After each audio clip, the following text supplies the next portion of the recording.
Jon and Lemon, we're feeling our best. Talking shop, but taking it slow. Crafting life as we go. From laughs to tools, from brews to skies, we're squeezing joy, no need to try. It's life with a twist of lemon. Two best friends and a vibe you can lean on. Tales, ideas, and a pinch of delight. We're bringing sunshine day or night. It's life with a twist of lemon. Two best friends and a vibe you can lean on. Tales, ideas, and a pinch of delight. We're bringing sunshine day or night. Life with a twist. Life with a twist. Life with a twist of lemon. So, Jonathan, in the world of AI, I've been following your friend Dharmesh, and he made your friend, yeah, your my friend, buddy. who he did thank me once for being part of the HubSpot customer advisory board. That's better than I've ever done. I've seen him. I've been within about 20 yards of him. So there's that. Okay, so your pal, your chum, Right? your bloke, as it were, Dharmesh. I think I thought earlier in the week he was stirring the pot a little bit with changing his daily driver, and he moved from Claude Code to Codex. Yeah. But he gave a little more context in his newsletter, and I had a moment where I was like, "Holy crap! I'm experiencing the exact same thing." Yep. And I started something last night on this second app that I've been building. And it's been kind of an interesting journey because in the last week or so, development on this application has slowed significantly. So last night I kicked off a task to reuse a visual component I have in the application for doing rests on what's called a circuit. So at the end of the circuit, you do a rest, right? So a circuit is like a couple of exercises, boom, boom, boom, boom, and then you rest. Again, I have a rest component, and I told it, just go use this thing, put it at the end of a circuit, exact same UI. For context, we are talking about developing an app, engineering, but the app that you are working on is your exercise app. So when we say circuit and rests, we're talking about exercise circuits and rests. Correct. Exercise circuits and exercise rests. So, and this is not released yet. I actually looked it up. I've been working on this for exactly 6 weeks.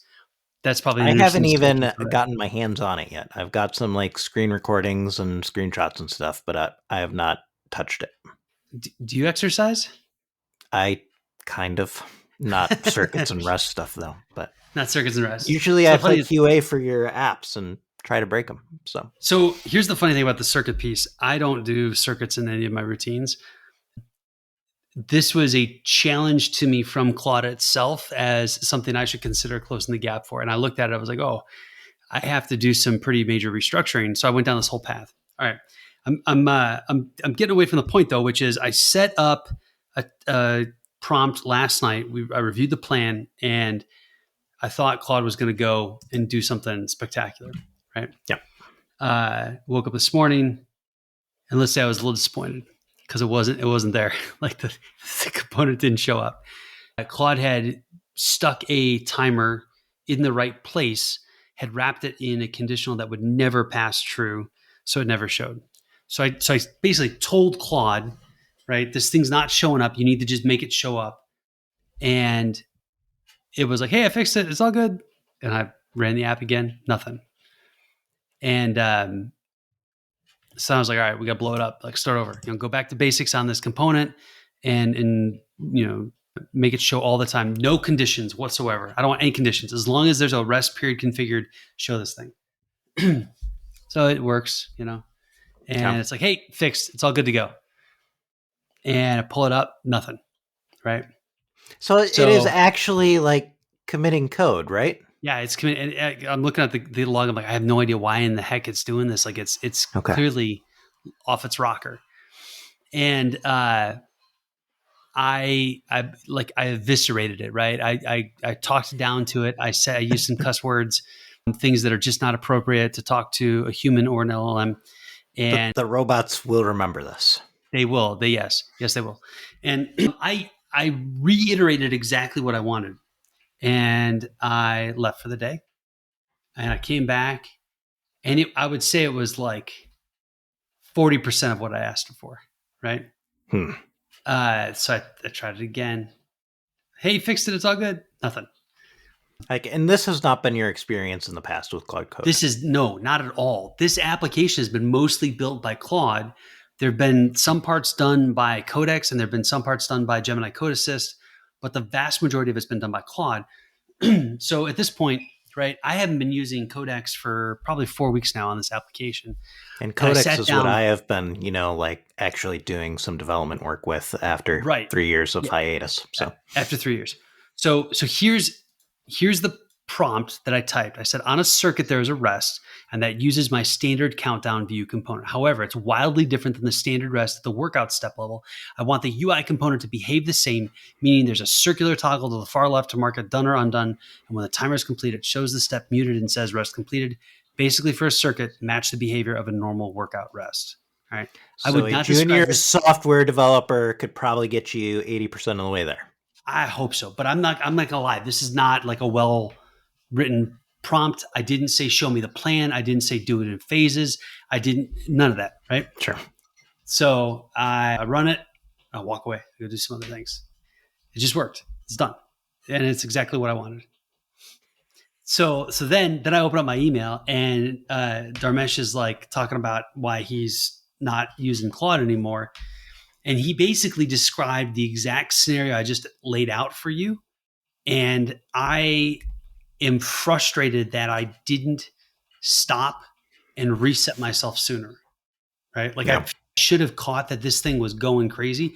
And I look back now, because I started changing my prompts about a week ago because I had the circuit thing, right? Went off and built some crazy things I thought I wanted. I was like, no, that's not what I'm asking for at all, right? Undo it. And I started to then, following that, give prompts where I was like, do only this, don't get creative. Like I would say, don't get creative, right? So, shame on me that I didn't realize what was going on. But yeah, I don't know what's going on with Claude, man. I'm a little disappointed and a little frustrated. So we are still very much in the early Wild West days of AI. Technically, some of this agentic coding or agent-assisted coding is probably further along because people in the tech industry tend to be more early adopters of tech things. So if you wait 2 weeks, there'll probably be new models or something, and everything will shift again. Well, the model version hasn't changed. Right. And this, I think, is the undertone to Dharmesh's post, right? They changed something that would appear to be pretty fundamental. And they didn't up the model number. There's no change log, right? There's nothing communicating to me what changed, how it changed. All it did was slow me down and impact my hobby workload, as it were. Right. And I think that's like, they got to stop doing this, to be completely honest with you, because it's just bad for business, right? Like I've lost trust now in Claude a wee bit, and I'm going to use Codex tomorrow instead. So, man, there is so much here. A lot of this ties into what's at the bottom of our agenda list, talking with the inventor of the internet. But there's also, you just talked about losing trust in Claude, and that applies to business relationships everywhere that we could dive into. Yeah. Maybe let's stick with really trust of customers and working with you, with your services, with your apps, with your company, walking into your store. And let's go there, Stan. I know that you've been kind of talking about this a lot in your API Pizza Fridays or whatever they are. What's the name of them? It's just API videos where I'm making pizza, John. Don't make it anything more than that. Yeah, I talked about Hiram's Law, which I feel like I should have Hiram's Law memorized by this point. But I'd never heard of it, so you're good. So we've definitely talked about it with teams before, and it's something that I think we articulate in broad strokes. Sometimes we forget to name it. But so here's the law in succinct fashion. With a sufficient number of users of an API or any product, right? Forget API for a minute, just any product. It does not matter what you promise in the contract or the documentation. All observable behaviors of your system will be depended on by somebody. So basically, if I were to distill this down, the thing you built, the way that it runs, that's the promise, right? Mm-hmm. Regardless of how you document it. So if the software that you're shipping provides a capability that you did not intend, someone will discover it and they will build something that depends upon it. And by virtue of that, it has become your contract, right? Which means you've got to be like really thorough, really deliberate, and you also have to accept when there are situations that are not accounted for, that you own them, right? You can't just pull that rug out from underneath your customers. That was the gist of the video, and I think I ended it with something quippy and clever, like, APIs are not owned by the people who build them, but by the people who use them, or something to that effect, right? Yeah, that's a topic for a different time. But I want to stick with trust of customers, because this is something I care about very deeply working in RevOps, which there's lots of technical definitions. But the way that I see my role is really, how can we make the customer experience the greatest that it could possibly be? I think you do something similar as you're designing APIs with a different kind of customer. I try to anyhow, right? Yeah. Right. At the very fundamental layer of that is, do people trust you? If they don't trust you, they'll never be your customer, right?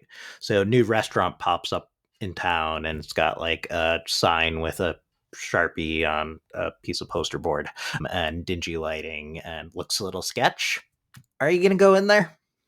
Well, you and I would not. Your father-in-law would march in there with purpose and order everything on the menu. But yeah, right. I think in general, right, that's not giving trusty vibes. And like, even outside of business, I took my dog on a walk around the block, the large block here.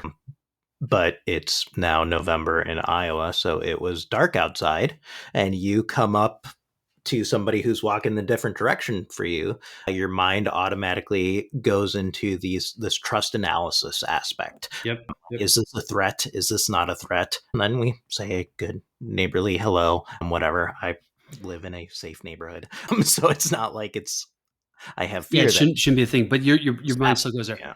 I have another story actually that is timely and relevant to this. So I think you know that I had flooring replaced upstairs, right? Yes. So I had the bathrooms done with luxury vinyl tile, LVT, and I had carpet put everywhere else. Okay.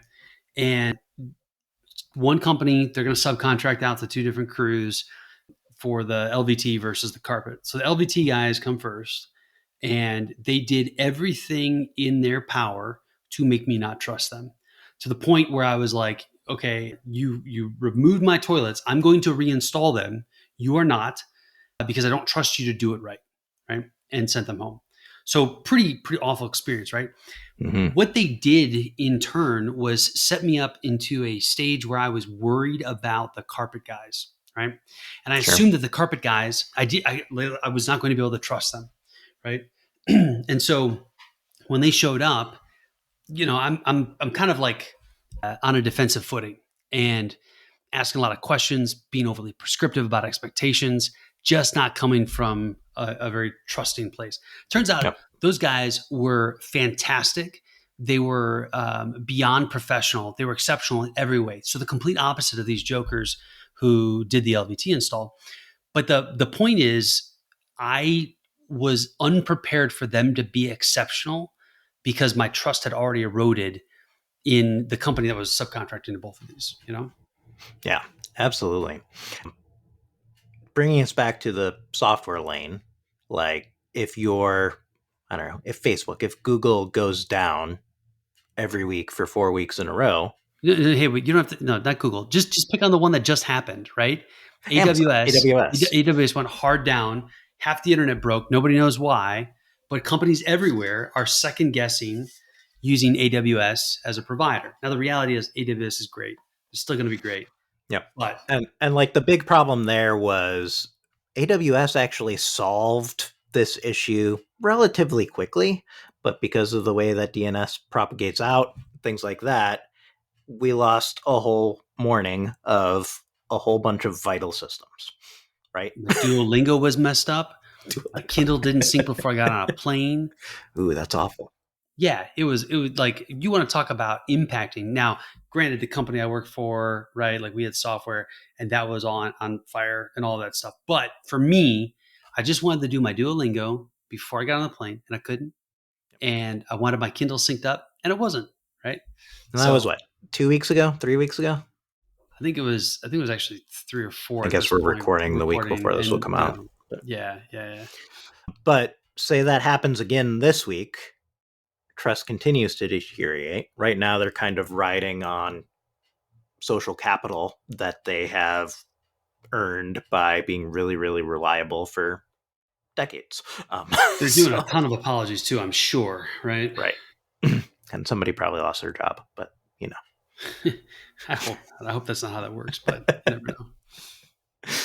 But anyway, all of this to say, like right now we are in the wild west of AI in these AI services. So breaking that trust at this point probably has an outsized impact to what it would for a company that's been around for 30 years. And just not being transparent about when making changes, especially in this highly technical space, I think also is a little iffy as far as what we have come to expect for really the technology industry in general. Yeah, I think that's totally fair.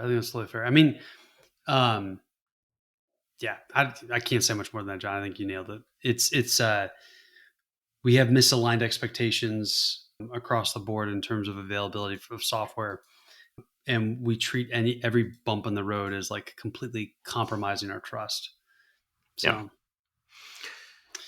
Do you want to shift to this Recode podcast with Tim Berners? Because they touch on some of these fundamental things. They touch on a whole bunch of fundamentals. I am an avid listener of Decoder on from The Verge, right?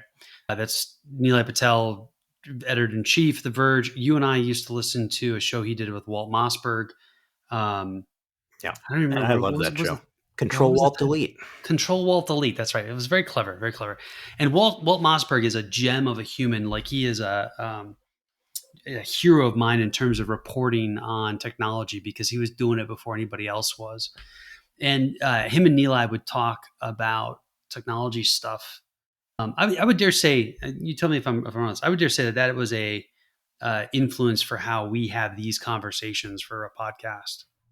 Oh, absolutely an influence. Walt Mossberg has probably conducted some of the most influential interviews in the technology space, definitely in our lifetime. So I wouldn't put us on that level, but it was definitely an inspiration No. in kind of what we're Yeah. talking about. So. Yeah. No, just in terms of the style and the dialogue, the engagement. Yeah. I mean, Walt Mossberg is a force unto himself. But so anyhow, Walt retired, right? And Nilay eventually spun up this new podcast called Decoder. I'm a big Nilay fan, you less so. The thing that I really like about Decoder is he talks about business problems with business leaders. And there's this running joke that his podcast is all about org charts, right? How companies make decisions. And so a lot of the questions he asks his guests are really about, how they structure their company, how they make decisions, how that structure and that framework then leads to things that are announced from a product perspective. Every so often he has an episode though that is just different. And this was 1000% one of them with Sir Tim Berners. So let me ask you this. Did you, before I sent this over to you, did you know or recall who Sir Tim Berners was? I did not. And I'm fairly certain probably during my time studying networking, we covered it, but yeah. So I don't think most people know who this guy is, right? Right. But he's a legend because he designed the HTTP protocol. He designed the original version of HTML. So when you take a step back, URL structures, all of it, right? All of it. Yeah. So when you take a step back and you think about the way the web exists today, it's because of this guy. This guy. It's not because of Al Gore, right? Although Al Gore is important too, I'm sure. But this guy was designing the technology perspective, the thing that got implemented and built to power everything that you're using on your devices day in and day out. Now, it looks quite different than I think what he originally intended. And the podcast gets into a little bit of that because, Nilay will often talk about the open web, but the value of websites. They have this running joke that The Verge is like the last homepage on the internet. He might be right. I don't know. Maybe. You keep sending me these Verge articles and I click them in our Apple Messages thread and it opens up in Safari and I get hit with this paywall. Subscribe so you can read this. So then I go to Apple News and can actually read it. So. Yeah, you gotta find Apple News. I was gonna say that's the place to find it, although there's sometimes a little bit of a delay.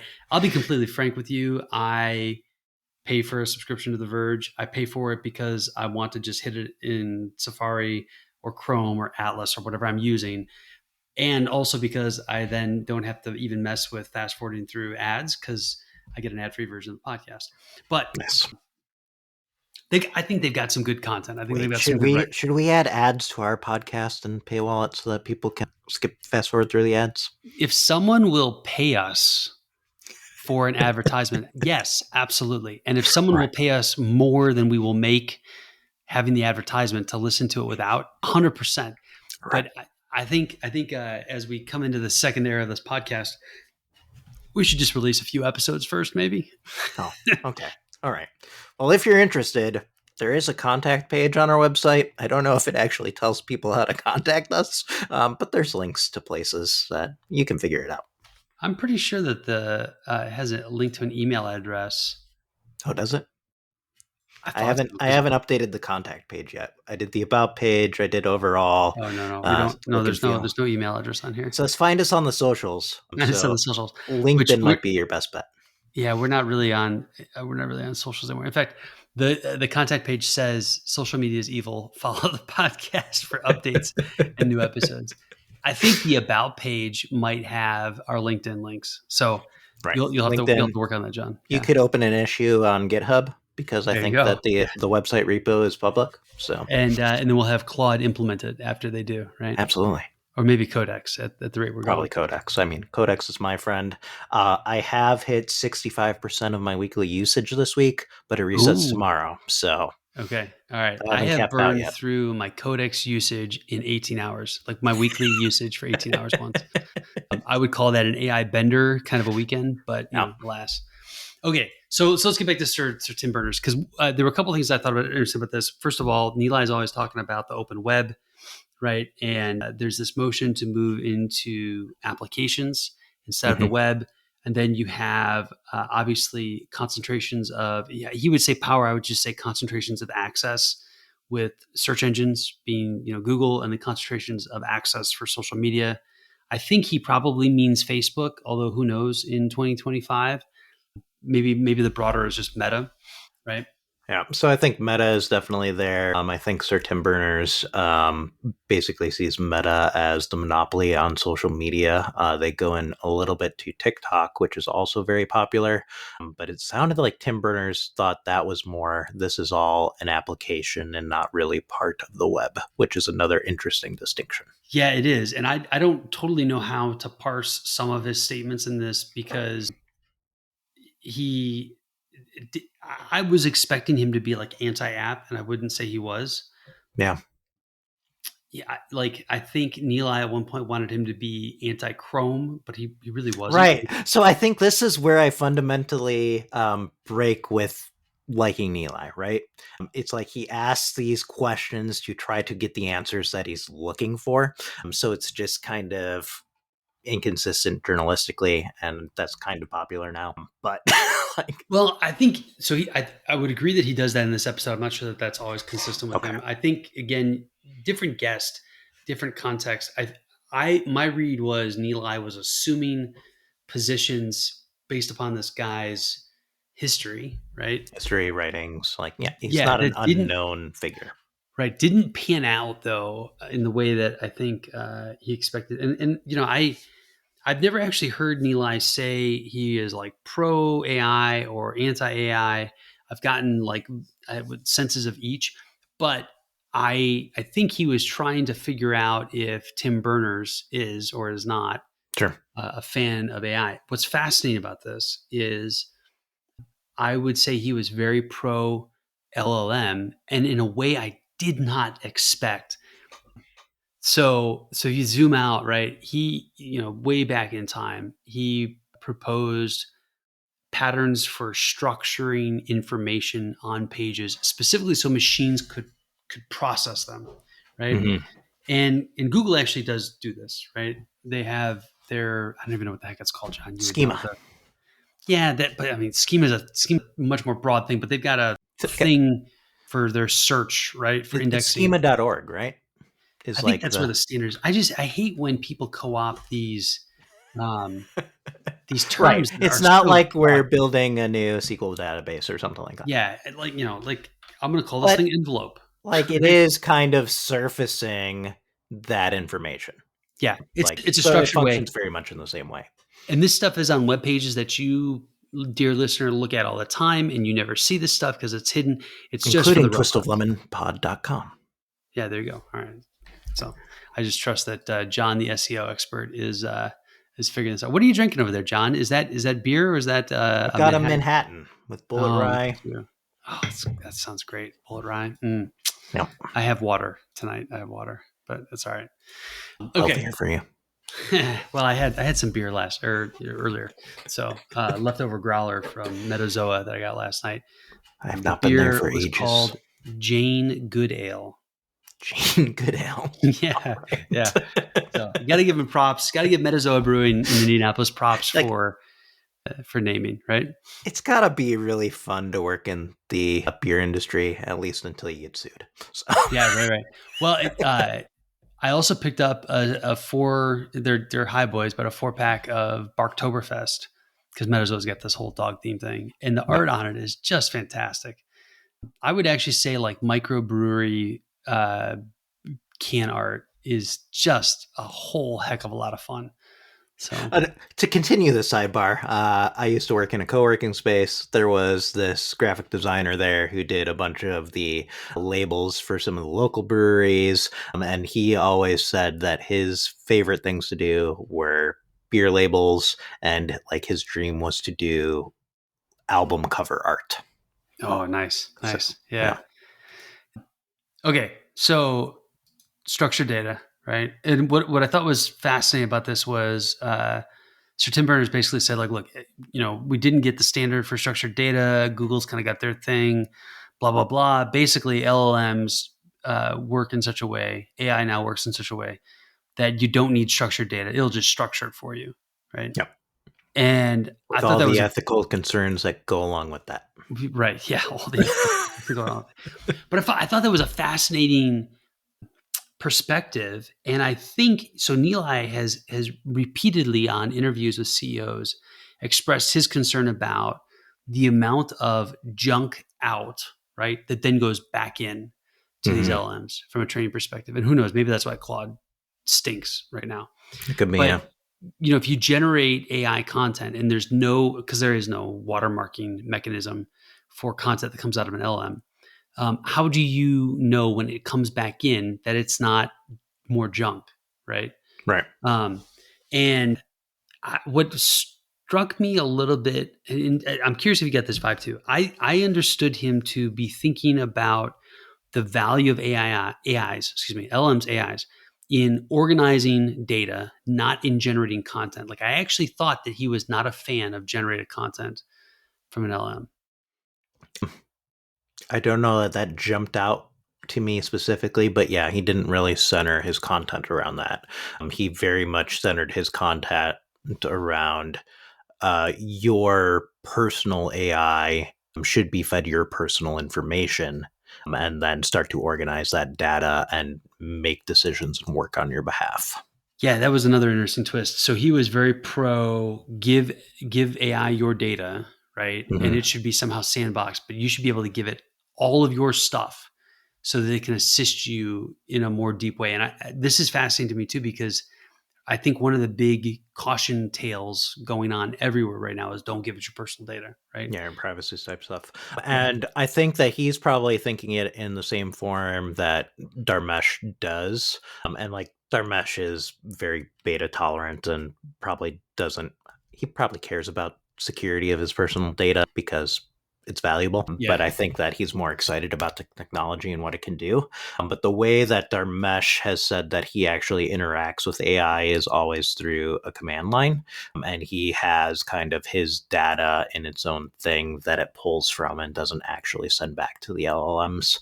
So it's like a very interesting way of working at it. And I wonder what the technical aspect of it's like, hey, we're thinking about using these and really accessing them via API plays into that. Yeah. So what you're describing there, though, is far more complex than most people are going to dabble with. Yep. Right. And so there's this, like, do I give it or not to the LM? Right. Discussion. Yeah. I mean, if you are going to chatgpt.com, that sandbox doesn't necessarily exist. You are currently trusting, to go back to the beginning of the episode, ChatGPT to abide by their contract that they aren't going to use your stuff to train the LLMs, right? And you're trusting their user terms, things like that, as we've seen with pretty much everyone at this point. Data breaches happen. They happen all the time, right? And what constitutes a breach, I think, is also debatable at this point. But depends on your jurisdiction, doesn't it? Your jurisdiction, yeah. Well, and your interpretation and how good of a lawyer you got. Where the data centers are, where those companies headquartered. All of it. So what's interesting on this front, there's a couple of things that have happened recently that are relevant here. So first of all, have you spent much time with Gemini at all? I have not spent a lot of time with Gemini. I've messed around with the free version. Okay. Actually, what interests me more in the Google ecosystem is Notebook LLM. Okay. That's interesting. We could say that for another time. Let's just focus on Gemini for a minute. So do you keep much in Google Drive anymore? Not directly. I have some church stuff that lives in Google Drive. Okay. So where I think Gemini has a really fascinating edge is it has the ability to look at your Google Drive. So all your Google Docs, right? The Word, presentations, all of that, and answer questions or to do research or to follow up based on that content, which to me is like the holy grail of what Sir Tim Berners was talking about. Just, he would want portability and all those abstractions, et cetera. So along with that, Microsoft Copilot is in the same realm. Yes, it is. Yeah, I haven't had a chance to use Copilot. I've used Gemini. I've been a little impressed with Gemini. I don't store anything in Google Drive, but there's a little bit of a wow factor. Your like work calendar and stuff lives in Google, right? Yeah, all the work stuff lives in there, but you can't use Gemini work probably. It's not hooked up to any of the Google Drive stuff, for reasons, whatever, right? Right. In the fullness of time, I'm sure with a lot of these enterprise grade products, they have to mature the controls. So, Google's going to build a product, right? And they roll it out to consumers. They learn a whole bunch of stuff about consumers, and then they figure out how to make it an enterprise product. And then they start laying controls on top of it. That's exactly what happened with Gmail. So we all have Gmail at work now. Right, I've had Gmail at work for the last decade. I do not have Gmail at work, but okay, well, everybody but John. Microsoft Stack. Microsoft Stack, but it's the same concept, right? With Outlook, absolutely. Live. Well, I mean, Microsoft is a little different because they offered enterprise email solutions before. They did, but if you look at what they've done, they've actually taken the Outlook.com. Right, they've taken Outlook and now the Microsoft 365, and that is Microsoft Enterprise Software now. Right. Yeah. So they kind of did. Has an Active Directory, all that sort of stuff. They had like a little cyclical moment, but Google does this thing where they layer the controls over. So I think right now we're at the point where they're just starting to layer controls over, and we're just not caught up to where big companies can use it. In the fullness of time, I'm sure it'll get there. But we're going to talk about it in the fullness of time sometime too, but that's not this episode. Okay. All right. What I would say is there's an aha moment when it has that kind of access and integration. And there are very few companies that are going to be able to do that. And that is where I think things take a fundamental shift in the future, because ChatGPT is going to have to decide, like, am I going to play in your personal productivity space or not? Right? Claude, I don't think they can. Maybe they're going to try through MCP, but there's just I think there's a turning point coming up. I think Google's got an edge as long as they don't squander it. All right. So that's one thing just on the Sir Tim Berners thing. But then the other piece is Google just did this private AI cloud thing, which Apple did, I don't know, like 2 years ago. Right. Yep.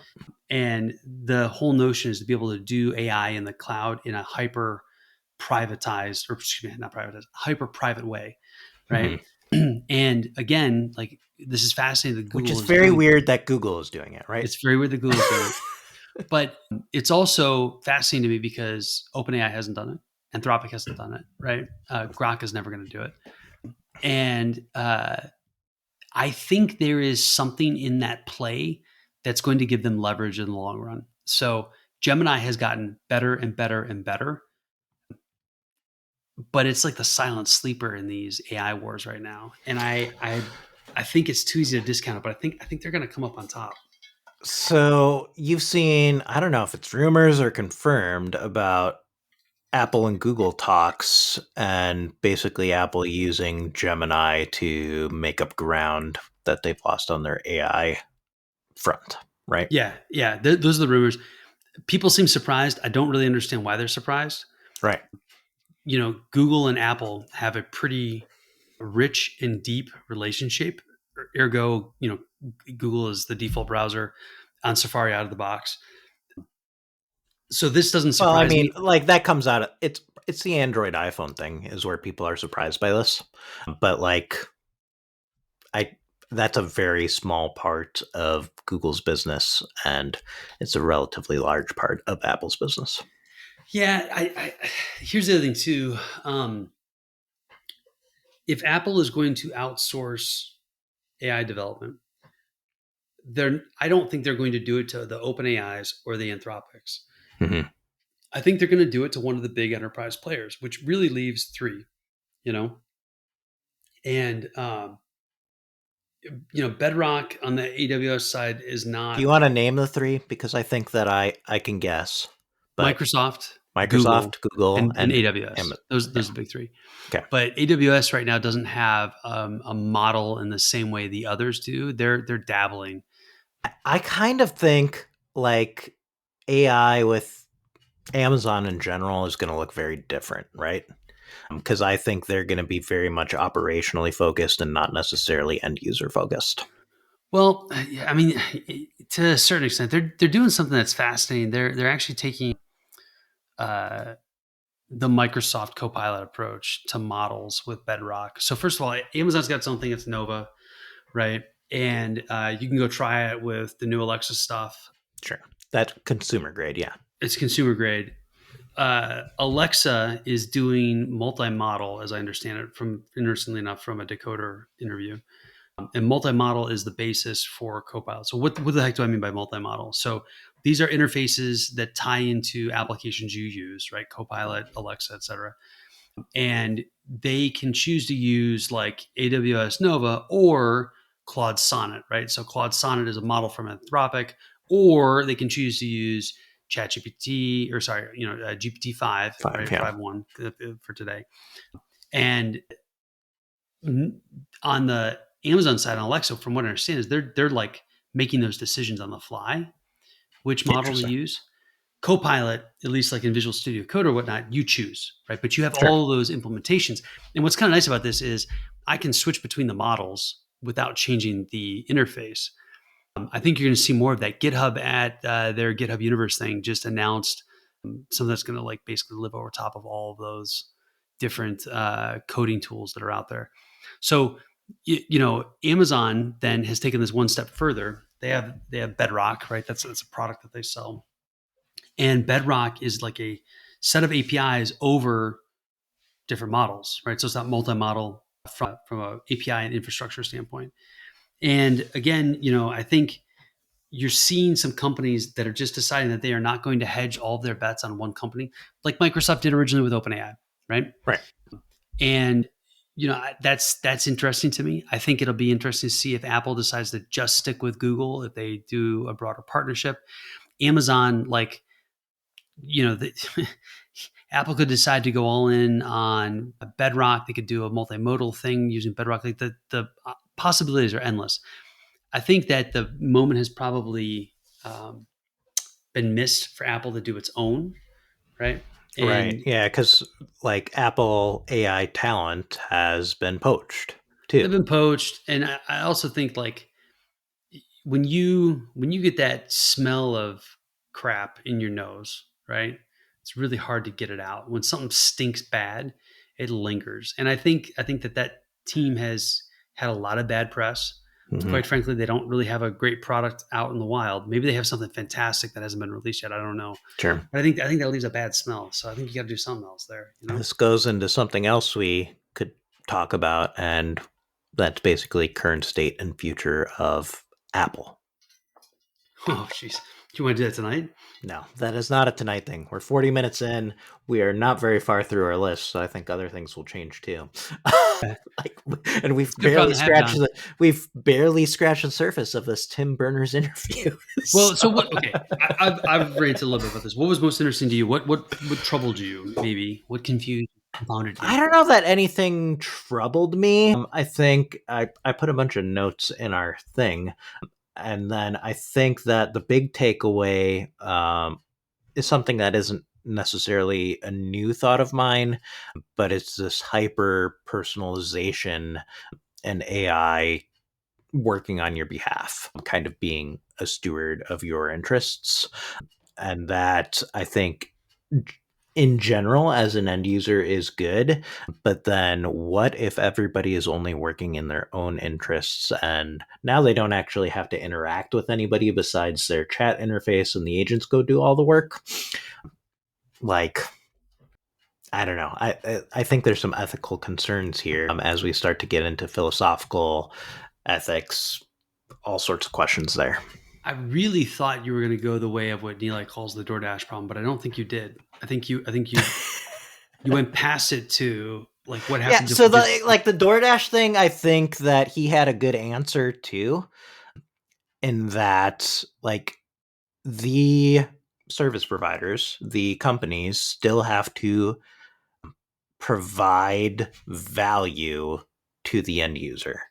And the whole conversation I thought very much about like executive assistants going to do things on behalf of executives and purchase things there and do things like that. Like the executive's probably still going to make the call of where to go for high level decisions, but somebody else is actually doing the chore, right?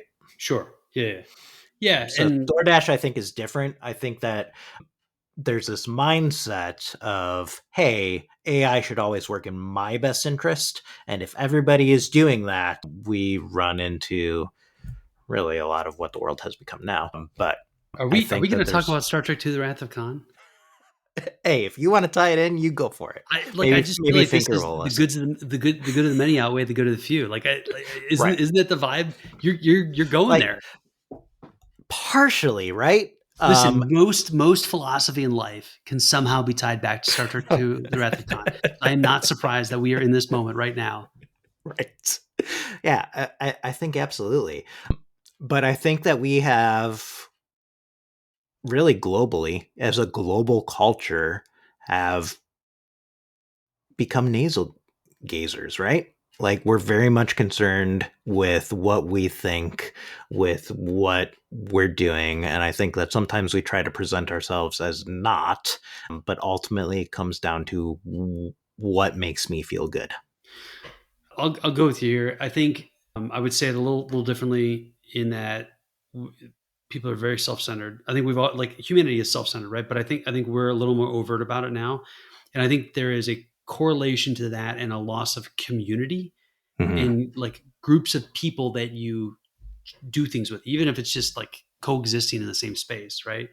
And so there's like I look back past generations, and I'm not going to sit here and say like, oh, the 50s were so much better than the 2025, whatever.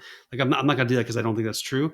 But there is an element of social interaction, community, and groups of community that is fundamentally different than I think it was even absolutely. 30 years ago, right? I don't know, John. Is Boy Scouts still a thing? Like Boy Scouts, I believe, still is a thing. Still a thing. Okay, so there's a community. They sell popcorn. I imagine they'll come around selling Christmas wreaths. We'll be good.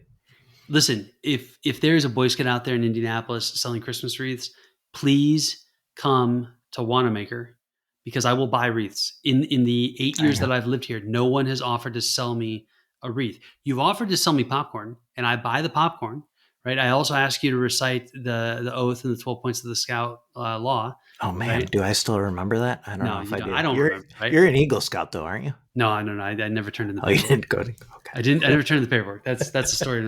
I stopped after Cub Scouts, but But that lack of community, I think, translates into I'm just gonna serve my own interests and not do anything else. So this is interesting, and we would disagree on this all day. But I believe that football is to blame for everything wrong with this world. Oh my God. I'm going to back up on this now, and I'm going to say that there is still community within sports, right? Because yes, you see Steelers fans all over the world, and you have an instant connection with them. It builds trust because you're both bought into the same value of the Steelers winning the Super Bowl, right? So 1,000%. Funny story. I was just in Nashville a couple weekends ago, and I was in an Olive Garden. God help me. And there was a delightful manager who saw me wearing my Steelers hat, and they were serving a meal for like 60 kids and their families. Like it was crazy, right? We rented out half the restaurant, and he stopped to have a nice conversation with me about the Steelers, right? The game that we just played, the game that we were about to play. And so you're 1,000% right. In terms of like, there's an element of community there. I think there, in some corners, there's still elements of community in churches. I think school, from what I can observe, has been sapped dry of community. Except where it crosses over into sports loyalty. Yeah, to a certain extent, I think that's fair. But here's what I think the other thing I'll call out is music ensembles still. Like if you're in an orchestra, if you're in a concert choir, which, I think to be there's still a completely frank strong with you, sense is of just there. a sport with wind. Sure. I mean, like there's no chance of death in most cases. And I think for things to be a sport, there probably has to be at least a little bit chance of death. So. Wow. That's we could do an episode just on that, right? We could, if we want to go there. I don't think we're going to. Okay. So there's, as a sidebar to this, there's something interesting. I don't necessarily disagree with your macro concern. It reminds me of ChatGPT 5.1's press release today. And I read some prompts. Looked at. I read some prompts, scared the heck out of me. So one of them was just showing examples, right, of the difference between GPT-5 and GPT 5.1 instant. And so the prompt goes like this, John. I'm feeling stressed and could use some relaxation tips, right? So I'm like, okay, I don't think I've ever told ChatGPT that I'm stressed and want help relaxing, but okay, all right, maybe. Kind of not our vibe.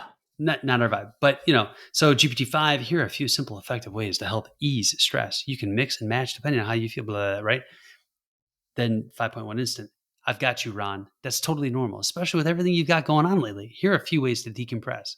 Now that wigged me out a little bit, right? That response, I wasn't totally cool with that.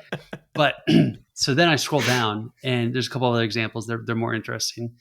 And then, ugh, I spilled coffee all over myself before my meeting. Do you think everyone thought I was an idiot? That's the prompt. Interesting. Right?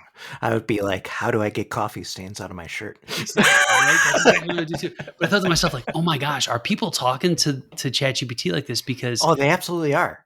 That's terrifying. It's terrifying.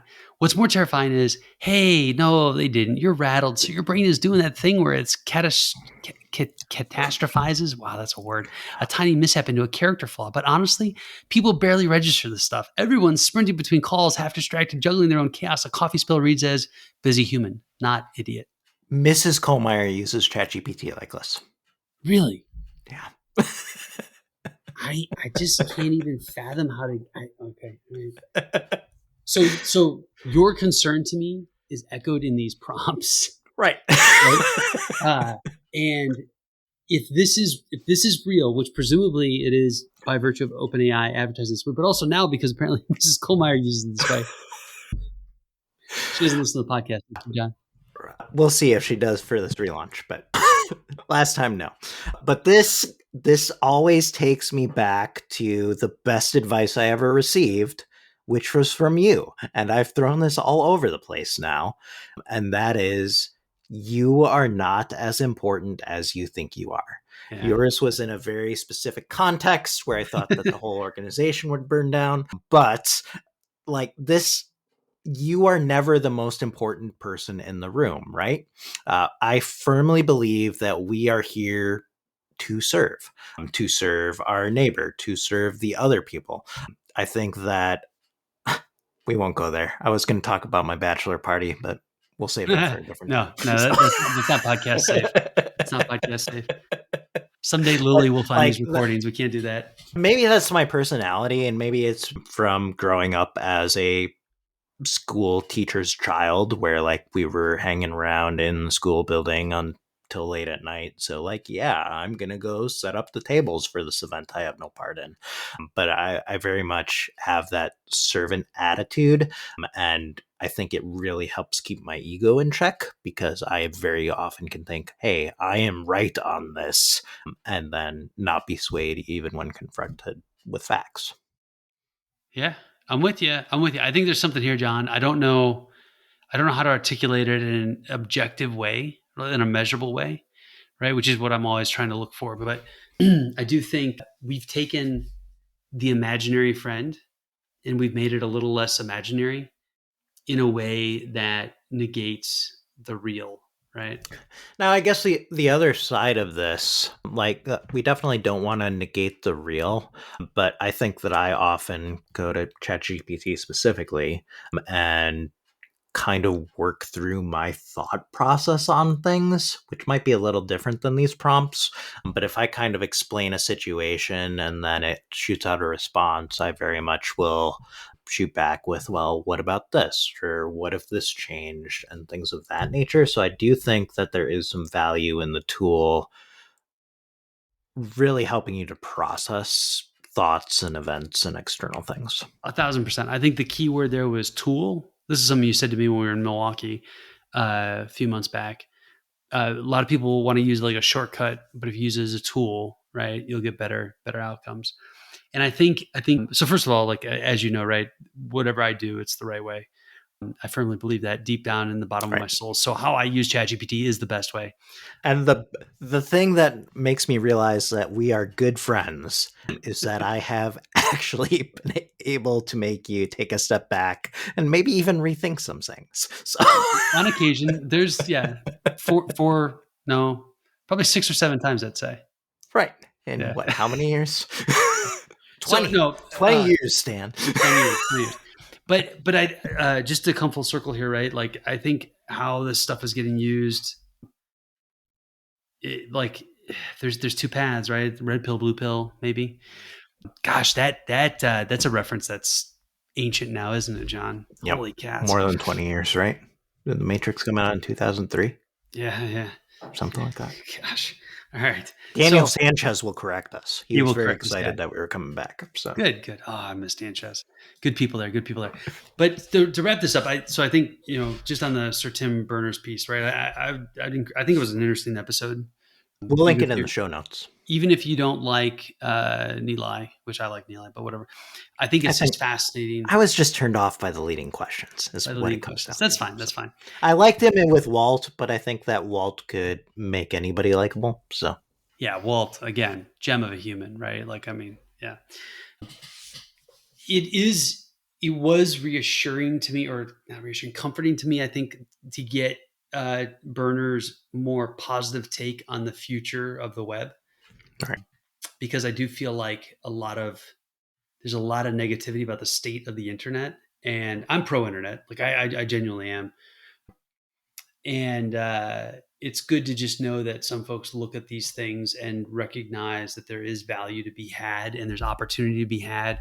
And that I think society can be better off leveraging some of these tools. That to me was like maybe one of the more. Yeah, there's a whole lot more in this interview. You should all go listen to it. I think that kind of my big takeaways to conclude this episode with was be good stewards of the web. And I think we didn't touch on at all bringing all these big tech companies into a room to actually set standards to make AI grow like the web has, and set these standards to actually make it accessible and things like that.